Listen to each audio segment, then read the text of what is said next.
जब म 10 कक्षामा पढ्थे त्यो बेला मलाई विज्ञान विषयको परीक्षामा एउटा प्रश्न आएको थियो, व्हाट इज पल्सर? पल्सर भनेको के हो?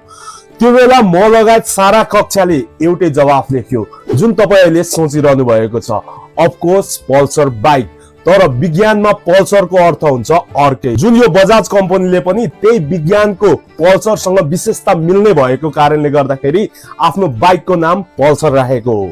र विज्ञानको पल्सरको बारेमा जान्नु भन्दा अगाडि हामीले राति आकाशमा देखिने ताराको बारेमा जान्न जरुरी छ।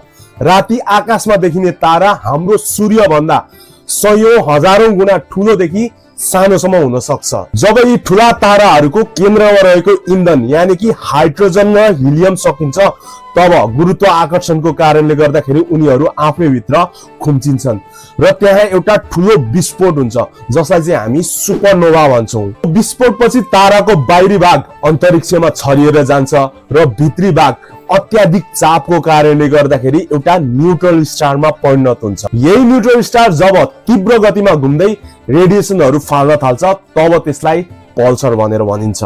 यी ताराहरू आफ्नो अक्षमा आश्चर्यजनक तरिकाले यति तीव्र घुम्छन् कि कुनै कुनै ताराहरू त 1 सेकेन्डमा 100 चोटि भन्दा धेरै फन्को मार्छ। यही तीव्र गतिको कारणले गर्दाखेरि बजाज कम्पनीले आफ्नो बाइकको नाम स्टार जस्तै तीव्र छ भन्ने अर्थमा राखिएको हो। अबदेखि तपाईहरुलाई कसैले पल्सर भनेको के हो भनेर सोध्यो भने तपाईहरु के भन्नुहुन्छ? यो भिडियो हेरेर केही जाने जस्तो लाग्यो भने तपाईहरुले मलाई फलो गर्न सक्नुहुन्छ। Thank you.